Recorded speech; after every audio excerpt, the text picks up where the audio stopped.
I'm alive. I shouldn't be. He should not be alive. This is unfucking believable. From the heart of trucker America, my boy Reed Coverdale, host of The Naturalist Capitalist. This is what government does. It sucks. If you think you're going to win people over by stating commonplaces, you're just selling the other part. It is about dictating every transaction that you have for the rest of your life. Mr. Potato Head. Coverdale is the guy to be president of the United States. You intimidated me with your perfect 74 stat. That was the beginning of my problems. He died doing what he loved, chasing a minor. But I'll put a 50 cal attached to my Suburban. Libertarians need to get out of New York. The gulag is going to be in your house. This guy's a fucking murderer. He deserves to be in a Gotta dungeon. get him out of that truck at night and get him into the White House. Hey guys, thanks for tuning in to another episode of The Naturalist Capitalist. As you saw in the intro there, I intimidated Austin Petersen with my perfect 70s porn stash. So I went back to the full beard, and then he just got rid of everything. But we're back together again. Austin, how you doing, man? Hey, all right, man. Yeah, no, I had one just a minute ago, but when I got on here with you, it just ran away, scared, pissing its pants. I can't blame it. I mean, I understand the intimidation factor behind my facial hair. So, good to see you too, man. When I had you on last time, we were talking about mutually assured destruction, and that's something that I have felt in the past is a good thing because it has prevented any major countries from going into an all-out war like World War II again since that time. I mean, we've had proxy wars, we've had escalations, building up of weapons, these crazy arms races, but we haven't had a conflict as big or as deadly as World War II since then. And now that's really being put to the test. My theory is really, really on the ropes now, because we were hearing from Ukraine and Russia that one of them might set off a dirty bomb, and who knows where that'll go. But I was wondering what you think about that whole situation now, because you kind of agreed with me at the time. Are you nervous about that now? Or are you like, I don't know if this was a good idea, or what are your thoughts? I am a little nervous about it, and the reason why is because I always try and consult the greatest minds in the liberty movement before I decide what my views are going to be on something. I've spoken to JD Tuccilli from Reason Magazine and Judge Andrew Napolitano of the Judging Freedom podcast, and both of them are deeply concerned about the possibility that Vladimir Putin might use tactical nuclear weapons in order to protect his position as leader of Russia. You see, the problem that we're facing right now is that Putin is more dangerous in a losing position in Ukraine than he would be if he were in a winning position in Ukraine. And I don't want Putin to win. I think that essentially he's initiated a violent war. He's launched an interventionist conflict, and if Joe Biden were to do something like this, you or I think any libertarian would call him out. And I think that Putin deserves to be called out for this as well. The problem is that, just from a strategic perspective, Putin is losing, and he's losing badly. And, knowing that he's not an elected leader, that in order for him to hold on to power, he has to hold on to power through strength. Losing this conflict, or at least not achieving the goals that he's pushed for, puts him in a scenario where he might feel like he needs to use nuclear weapons in order for him to hold on to his position of power. And that's what madmen do, right? That's what, when you don't have a constitution and you don't have a peaceful transfer of power, regardless of, whether or not your country is in conflict, when you have a military dictatorship, which is essentially what Putin sits at the top of, or an oligopoly, then you have that danger that Putin, in order to secure his position, might want to use nukes. And frankly, that has made me quite worried.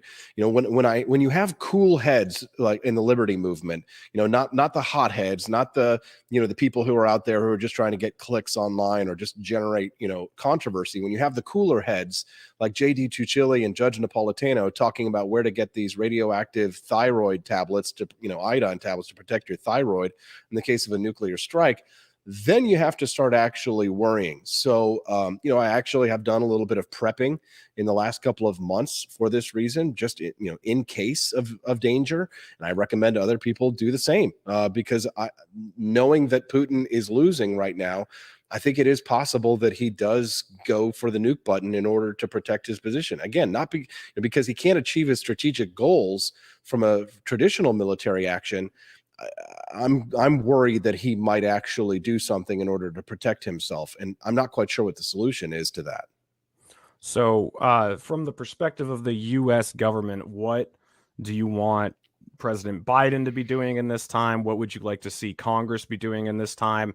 I've noticed that in the last couple of days, some of the temperature in the room has switched. The Democrats, I think there's 30 House Democrats who are now urging Biden to sit down with Putin and try to come to some sort of agreement. But if you had actually won the presidential election in 2016 and you were in this same scenario right now, what would you be trying to do, and what would you hope Congress would be doing in this time? Well, first things first is, on matters of national security, Biden should keep his mouth shut and not be talking to people publicly about what his strategy should be. I mean, he needs to go and read the Art of War and understand basic strategy. You don't go to a fundraiser and start talking about the possibility of nuclear war with your donors and not think that that's going to leak out to the press. If you're going to have those kinds of conversations, you have it with your national security cabinet, and you assure the American people that everything is being done to safeguard their security. Because, being an America First type libertarian, the number one issue should be the peace and safety and security of the American people first. And if that means that, you have to go to the negotiating table with Putin, then so be it. But that should be done from a position of strength. But unfortunately, because, the reality of the situation, knowing that, I don't have dementia and I'm not president of the United States, obviously my strategy would be completely different than what we have with Joe Biden, who is, unfortunately for the people of the United States, he's not capable of conducting the type of real politic or the type of, negotiating from strength that Ronald Reagan would have done if he were president of the United States. And even Ronald Reagan had Alzheimer's confirmed, but was still able to argue from a position of strength in order to hold the Soviet Union at bay. Now, are the circumstances of the 1980s and today analogous? I don't think so. But the fitness of the commander-in-chief is a big question here. So I think the reason why Putin felt like he could get away with doing what he was doing was because of the lack of fitness, the lack of strength. I don't think that if Donald Trump had remained the president of the United States, I don't think we would be in this scenario. I mean, what I think a lot of people fail to understand, and this mostly comes from people who tend to be more on the peacenik side of things, right? And I'm not just trying to be critical here. I'm just trying to, offer an analysis. Is there's sometimes that there's a lack of understanding that, things like saber rattling or appearing strong, like you say, mutually assured destruction to a point, deters an enemy from taking an action, right? If an enemy thinks that you will take an action, or Richard Nixon would have called this the crazy bastard strategy, right? If your enemy thinks that you're going to do something, then they won't take an action, right? They won't attack a position of strength because they think that will, result in harm for them. And the problem is that we're in a scenario where our commander-in-chief is quite obviously weak. And so Putin felt emboldened by that. And so we're now in a situation where Putin, is operating in a position of strength and the United States is in a position of weakness. So there's what I would have done in a fantasy world where a libertarian becomes president of the United States in 2016. And it, wasn't Gary Johnson, it was me. But under that scenario, you simply have to sometimes saber rattle. You have to sometimes behave like Donald Trump. And this was what I think the lesson was of 2016, that I feel like libertarians really haven't learned yet, is that you do have to come from a position of strength, and you have to look like you're prepared to do violence, even if you don't want to, even if you are a non-interventionist like us, even if you are philosophically a libertarian who wants peace, if you are a dove, like I am, like you are, like many others and other people who are libertarians. But just because you want peace doesn't. What's the old the George Washington quote that he had? It was in Latin, "Sivi pacem parabellum." If you want peace, prepare for war. Yeah, I mean, I think there's some truth to that. How do you how do you saber rattle and come from a position of strength without being too aggressive? Like, where's the balance there between showing your enemy that you're ready and you mean business versus, being cavalier, I guess? Well, I think it was a mistake to remove to ask Ukraine not to have nuclear weapons, right? So I think some people would say if they had them now, then they would use them, right? But I think that the reality is that if we had not removed these strategic missiles, if we had not made these kind of promises about the defense of Ukraine, we wouldn't be in the scenario we have right now. It's kind of like, the gun-free zone question that we have here. We had a school shooting here in St. Louis yesterday in a gun-free zone. We had school resource officers. None of them were carrying weapons. Russia did what they thought they could get away with because they believed Ukraine to be defenseless.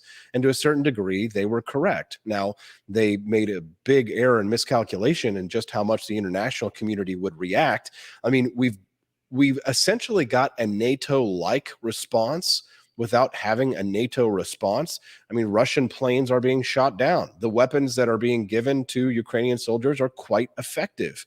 And I do love the irony and hypocrisy that we're, giving these fully automatic weapons to, civilians in Ukraine to defend themselves, and we can't have them here in the United States. But that's neither here nor there. But at the topic at hand, the Ukrainians should have never been disarmed in the first place. Ukraine should have been garrisoned in such a way so as to be able to defend themselves adequately from an invasion that I believe would have never happened if we hadn't asked them to disarm in the first place. Gotcha. So what role do you think the United States should play now? I mean, we are technically part of NATO. If they attack a NATO country, we are contractually obligated to intervene. But if you could control things, would you try to withdraw the United States from NATO at this point, or is it too late? What would your strategy be? What do you think we should do?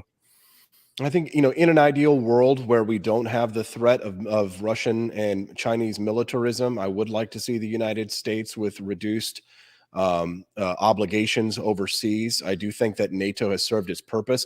I was watching an episode of Bill Maher's show a couple of months ago where he talked about the big mistake that was made after the fall of the Soviet Union. And I think he makes a really good point, which is that, we should have, instead of bolstering NATO at that time, instead of taking an even stronger stance toward Russia at the time, we should have supported a more democratic transfer of power through the Soviet Union to a more, Republican form of government at the time.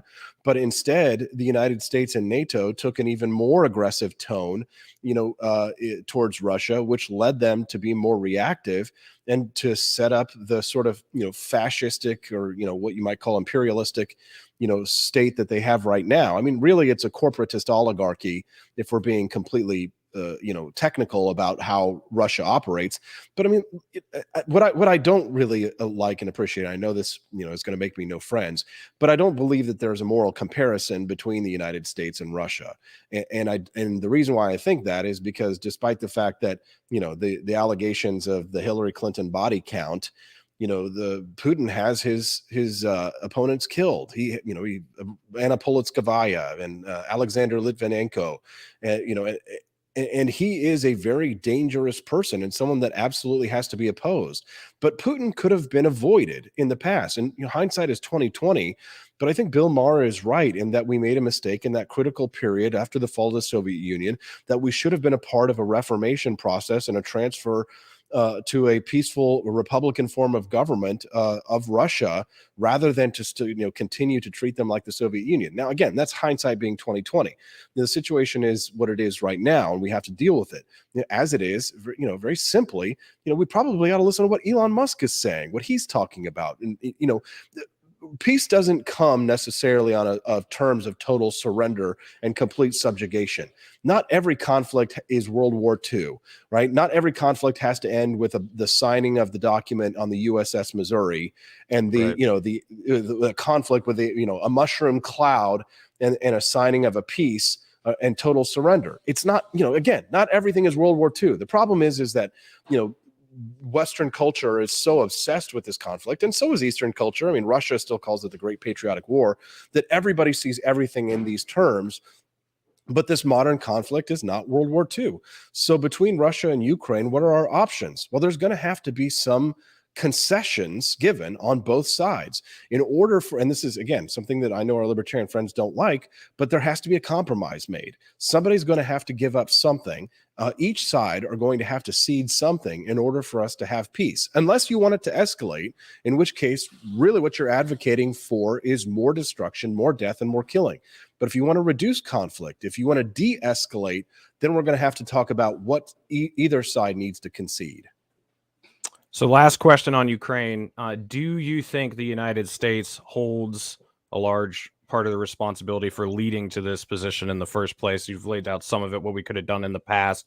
But in the last few years, with the coup in Ukraine and things like that, do you think that we are largely responsible for pushing us to the brink of this conflict? I think the United States has played a part in the escalation of this conflict, but Vladimir Putin's plans, we're always going to be antagonistic to the United States, no matter what we did, and in the sort of the push and pull of the conflict between Russia and the United States, the question is, how much do you have to push versus how much do you have to pull, right? The push for the coup was a push, right? And, falling back would be a pull, right? Or asking for some kind of a peace terms would be a pull in this scenario. So Vladimir Putin is acting in his own best interests. The United States is acting in what we believe to be our own perceived best interests, or at least, our representatives in the government. If you still believe in, the concept of a representative or Republican form of government that exists in the United States, which I know a lot of people who probably watch your show probably don't, but, assuming that you did, then the United States, absolutely plays a hand in it. But it becomes this scenario where you have to ask yourself, who's responsible for what? Who's responsible for this? Who's responsible for that? Can the United States take a lot of the blame? Certainly. But Russia can take a lot of the blame as well. But it's kind of like the conflict between, Native Americans and, the federal government in the United States. The United States won the conflict, so they're painted as the bad guy. But there was plenty of push and pull between the Native Americans and the colonists and the people who were settling there. There were plenty of evils that were done on both sides. So the question is now is, can we look beyond what's happened in the past, and can we come up with a solution that will actually lead us to peace now that doesn't involve more killing and more bodies, right? So unfortunately, the reality of war is it means that there's going to have to be a concession on their side that they're going to fall back in some way, and then we're going to have to say that we fall back in some way. Now, the United States being, by some terms, an arguable, measurably the most powerful nation in the world, the United States is probably not going to ever admit that it played a hand in it. But what happened in, was it early 2013 that the first coup happened in Ukraine, and a lot of this was set up. Yeah, and if you want to say America can take the blame for what happened, you could take the blame for, making security promises to Ukraine and asking them to take out the missiles that would have protected them from something like this. So yeah, you could say they take the blame in disarming them and making these kinds of security assurances that got us into the situation in the first place. The problem, of course, is that with our democratic form of government, the people who are in power now aren't necessarily the people who were in power then. Yeah, was Joe Biden involved in Ukraine back then? Has he been a senator since before you or I were alive? Yes, absolutely. So you could say, to some extent that those people were in power, but he wasn't president of the United States yet. We have a completely different form of government than Russia, where Vladimir Putin was in power. He was calling the shots back then in 2013. So, I don't buy into this whole, it's the Americans' fault. It's the United States' fault, because Vladimir Putin was there at the time too, and Vladimir Putin has been involved in calling the shots for far longer than Joe Biden has been calling the shots in Ukraine. So I think that the majority of the blame lies on Russia's shoulders. Gotcha. Where I definitely agree with you is a lot of libertarians will selectively look at something from a geopolitical kind of dumbed down perspective, and then look at another scenario with a complete anarchist, and Capistan view. So, for example, I talk about World War II a lot. I think we could have avoided getting into World War II, but after the Japanese bombed Pearl Harbor, I mean, realistically, what do you expect? You expect us to still stay out of the war? So they'll they'll use an unrealistic scale to judge the United States, but then say that, you know, Russia is justified in this because from a dumbed down geopolitical perspective, they're protecting their own interests. It's like, okay, you can't really have it both ways, you know, like you can't be an anarchist to your own government and then be a geopolitical analyst to another government. I think it needs to be applied equally. What do you think that comes from, Reed? I would be, you know, because this is always what put me at odds with, I won't say necessarily the anarchist movement, but I mean, you know, the liberty movement in general. You know, if I rub people the wrong way, it's because I sort of point out those same things as well. You know, it's in some ways it's almost like an oppositional defiance disorder, right? Where it's like and in many ways I think it's intellectually dishonest in that they really do believe that the United States is the great Satan. They agree with Vladimir Putin that the West is the great Satan, and the United States is the cause of the end all be all for all conflict in the world, as if the United States operates in a vacuum with total impunity, and it isn't in many ways reacting to the behavior of other rogue nations. I mean, it's not to say that the United States hasn't committed great sins and shouldn't be less involved in the world. I think that, you know, in terms of, you know, policing the world, I completely agree with that. You know, I agree with libertarian foreign policy to a large extent. But there's, you know, why do you think that is? That so many in the libertarian movement apply that you know, they prize and value consistency so much, but they have a real politic view of international actions, but then an anarchist view of their own government. Yeah, I don't know where it comes from. I mean, I get accused of that sometimes too, but with me, the way I really look at things is I have no control over the Chinese government or the, you know, the Cuban government or the Russian government or any adversary. The only place I have any amount of control is in what the United States government does. And even that, my control is obviously very limited. I mean, I could vote and I can, you know, shame my own countrymen about what my own government does. But do you vote?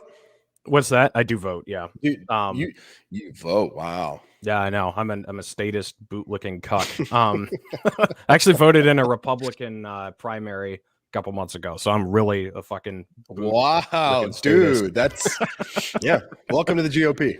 Yeah, but yeah, I actually wanted to talk about that next. Was what you think about the midterms? Like, I mean, I'm younger than you, not by a lot, but I feel like we've never been this polarized and things have never been this weird during my lifetime. And you know, I never used to see families get torn apart over politics. They'd get torn apart over like some random thing that happened in their life, some personal grievance or something, but it was never over your political opinions. You'd put it aside. That was where the crazy uncle joke at Thanksgiving came from, because your crazy uncle is the one who's making a big deal out of it when the rest of you have put it aside to eat turkey together. But now your crazy uncle is everybody. Like, you can't even see some of your friends if you don't have the same political views or some of your family members. Do you think we're going to be able to put this behind us, or is this like the new trajectory for the United States? Do you think we're going to be this polarized over this shit forever, or is this just a phase we're going through?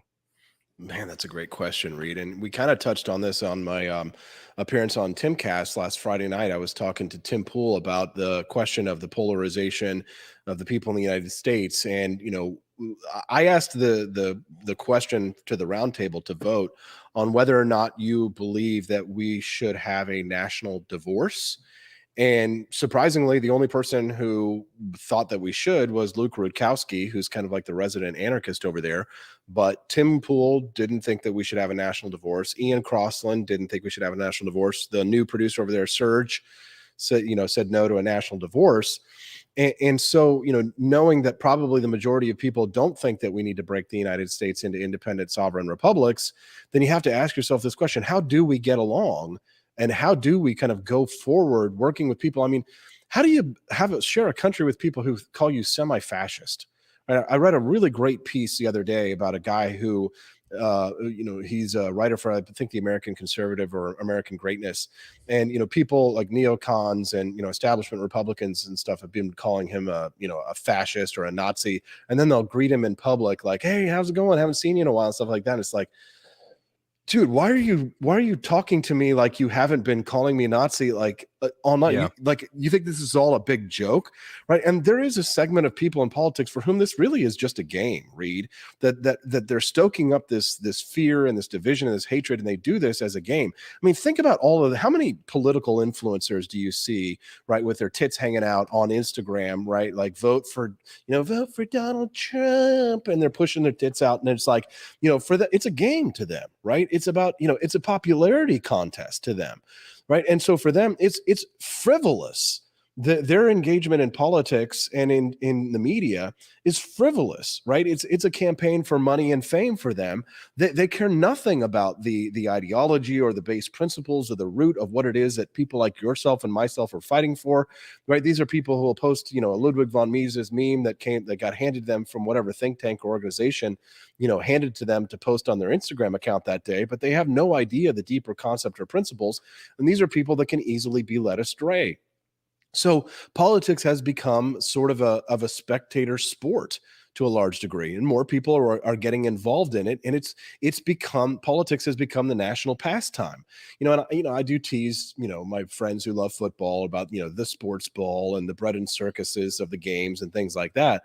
But quite frankly, I much prefer people be, distracted by or entertained by sports rather than politics, because, for years I think what happened was we pushed this whole narrative of everybody needs to get registered to vote. Everybody needs to get involved. And I think I probably fell victim to that, that thought that what we really just need is to get more people involved. But that's not really what the founding fathers believed. That's not really what the great men who founded this country believed. They believed that a little small intellectual elite of people should have voting power and should be the ones who are making the decisions, because most people don't have the time or the energy to actually sit down and consider the philosophical implications of policies that they would implement. As a matter of fact, and, I know we don't live by this today, and this is probably going to get me canceled, but the founding fathers thought that only wealthy landowners and white males should be able to vote. Maybe we don't need to go that far, right? Maybe there do need to be some barriers to entry to be able to vote. Maybe the problem is mass democracy. Maybe the issue is that we've made everything about the issues. Maybe people need more bread and circuses to distract them, or something more to do, because they're just so goddamn bored, Reed. And so what else do you have if you have nothing else to do with your life? All the Karens in the world, if the problems in your community are solved, if you're fed, you're fat, you're not going hungry, if you're not starving to death, if your hierarchy of needs is getting towards the top of that pyramid, what are you really looking to accomplish in life? Well, you ask yourself, well, maybe I should get involved in politics, right? And so that's kind of what you have. We have a nation of people who are bored with their regular entertainments, and they see politics as a spectator sport, and they say to themselves, I should get involved here, and I should project my insecurities into the world through democracy, right? And because we've so lionized democracy in our public schools, because we've so advanced this concept of mass participation and more people voting and more people getting involved and stuff like that, you have the natural impact of that, because most people are not the elite. Most people tend to be, there's the patricians and there's the plebes, right? And so when you get more plebes getting involved, should there be social mobility? Absolutely. Should there be people who should be able to rise to the top and, become Caesar to a certain extent, right? If I could turn a phrase on that one. Sure. Should the patricians rule over us, in a lordly manner, in a monarchical way? No, I don't believe that. There should be democratic aspects to a Republican form of government. But I think a lot of the rancor and I think a lot of the discord comes to the fact that the people are bored and they see politics as just another football, or they see it as another, game of tennis, or whatever sport you want to use here as a metaphor. And so they get involved with it, not knowing the implications of the policies they push, because, they get swayed by a campaign that says, we need to ban guns. And, the Democrats are very good at telling stories. They're very good at weaving a narrative, and conservatives are not very good at telling stories. They're not very good at weaving narratives. And so they lose slowly to the liberals, while the libertarians are, having an argument about, the age of consent. We're focusing on the important stuff, man. Right. Yeah. Right. So last question. We got the midterms right around the corner. What are you hoping to see? Does it not matter? Just what do you think? Yeah, I hope to see Republicans, take the majority in the House. It would be nice if we take the Senate, but I don't think that that'll happen. We need to chase in the Democrats. The problem, of course, is that Joe Biden is not Bill Clinton. Bill Clinton would have been a far better person to have in the White House now at this point in time, because after they lost the midterms in the 90s, they came back and instituted Newt Gingrich's Plan for America and said the era of big government was over, and we saw civil service reform and welfare reform, and it was a good time to be a freedom lover with a Democratic president and a Republican Congress. Because if you look at studies out of the Cato Institute, you see that government grows the slowest when you have a Democratic president and a Republican Congress. So divided government is best. So we will see a divided government, I think, in our best case scenario, a Democratic president and hopefully a Republican House and Congress. And that would mean that government would grow at grow much slower. It will continue to grow. You can't have all the money that's been printed and spent into the economy and pushed into the hands of bureaucrats and budgets that have been spent and written and not have the next few years. Our best bet is to turn this ship around when we start getting closer to the next port and start trying to convince more and more people that they either need to get involved with libertarianism or they need to get the hell out of politics. All right. Well, I know you got to run. Thanks for joining me, man. I wanted to have you talk about some of this stuff because I know you have a different perspective than a lot of libertarians. Where I certainly agree with you is we definitely need to come to the table and talk with Russia, and both sides are going to have to make concessions they don't want to make. And a lot of libertarians got to remember that no one in our government or the Russian government is going to have our perspective on this. So the reality is going to be very different. I got links in the description where people can follow you. Any final thoughts or anything you want to plug that you're doing coming up? Yeah, for sure. I've got my daily talk show Monday through Friday from 7 a.m. to 9 a.m. Central. It's the Wake Up America show, and we stream it on Facebook, YouTube, Instagram, Twitter, everywhere. You can always find me at AP for Liberty. That's AP, the number 4, AP for Liberty. Thanks a lot, Reed. Hope you're doing well. All right. Thanks, Austin. We'll do it again soon. Thanks.